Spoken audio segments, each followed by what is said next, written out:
Good morning, everyone. It's Tuesday the 6th of April, and so that's just after the Easter weekend.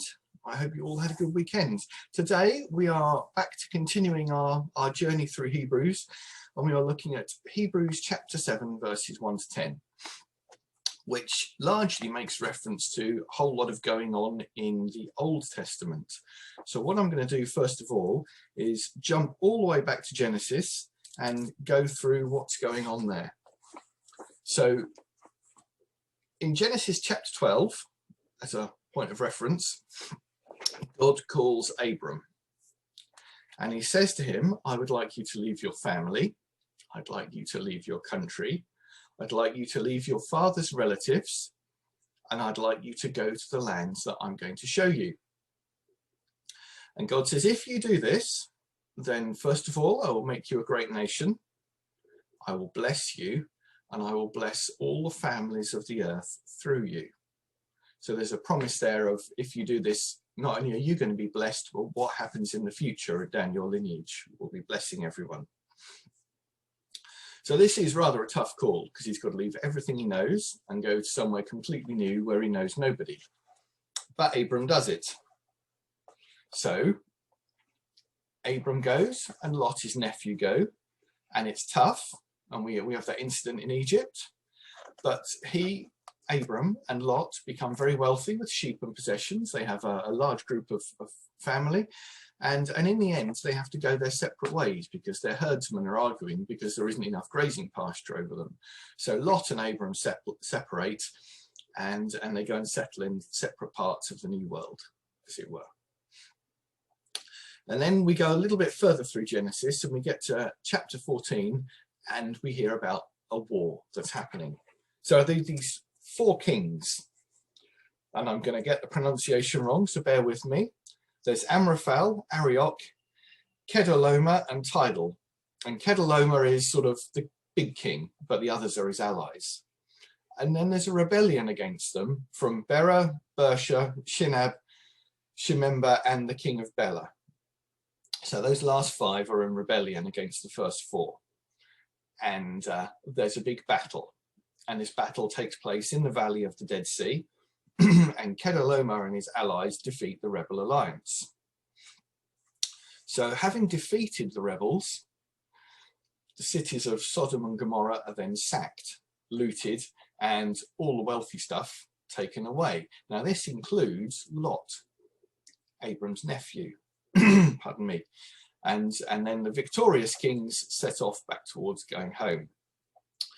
Luckily, one of Lot's servants managed to escape, and he went to find Abram sitting with some of his allies underneath some oak trees.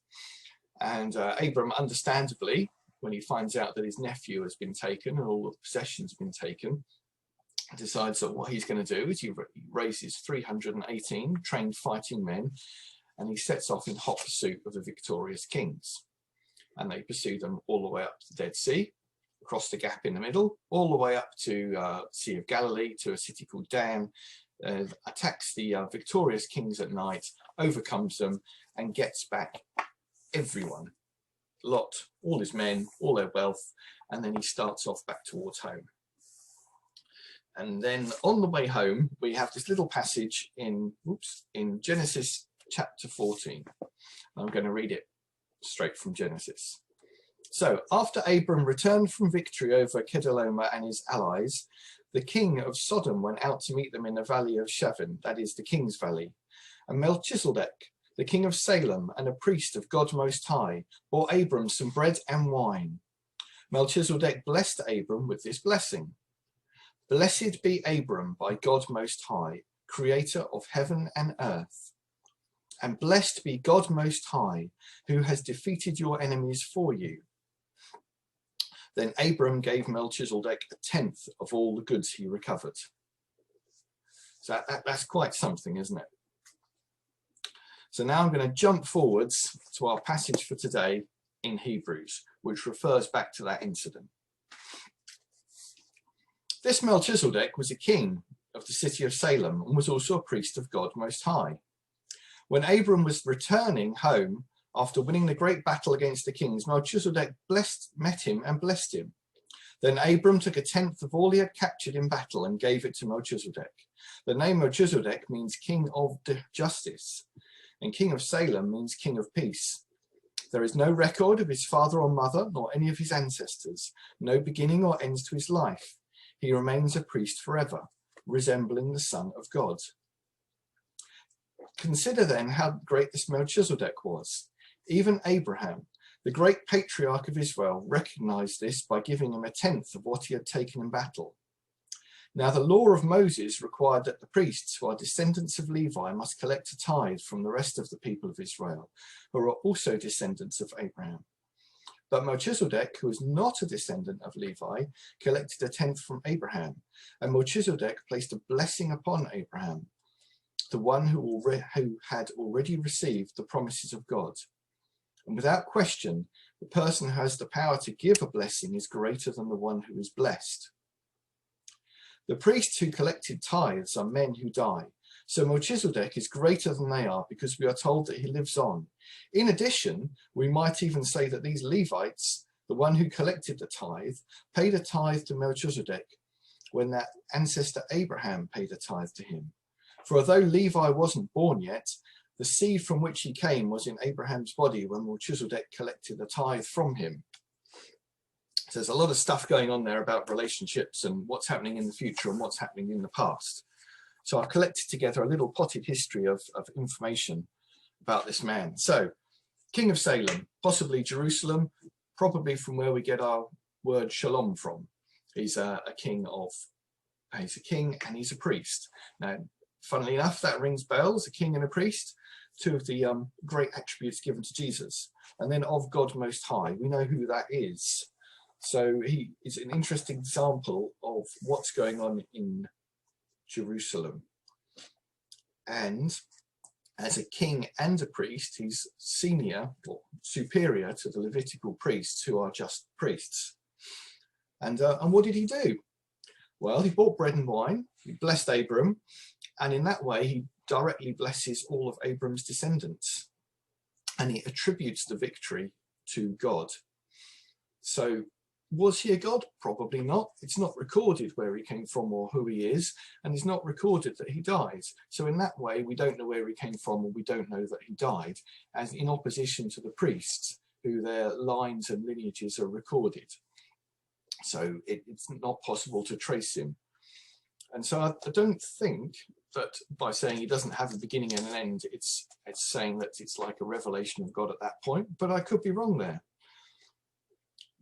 But what we're saying is that Abram recognized him as someone superior.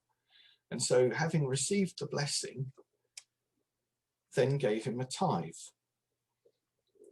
And so Melchizedek blessed Abram and all of his descendants. So you could say in some ways that's the whole Jewish nation and the whole Christian nation. And then Abraham and kind of all of his descendants through him tithe to Melchizedek. And so in this way we see that the Levites are less important because they're only priests and they're paying their tithes as well, whereas Melchizedek gave a blessing, didn't receive a blessing, and received tithes but didn't tithe anyone. This passage is largely building up for tomorrow, so I'm not going to go too much further into that. But I think the important thing I'd really like to take us back to, having taken out my bookmark, is this blessing that was given. So here we go again. Blessed be Abram by God Most High, possessor of heaven and earth. And blessed be God Most High, who has delivered your enemies into your hands. So here we have this image of God creating the world, sustaining the world, possessing it, holding it, being jealous over it, and then giving victory to those he's anointed. And that, I think, is an important thing for us to remember going forwards, because times are hard. Abram and Lot went through some pretty tough times when they were following God's word, moving from where they'd grown up to where God was leading them. But they kept at it, and it did come through. And even though after Lot was taken away after battle, thankfully he was rescued, and God ordained that to happen. So times are tough, but we do have God on our side. And with that, I'm going to pause for today. Thank you.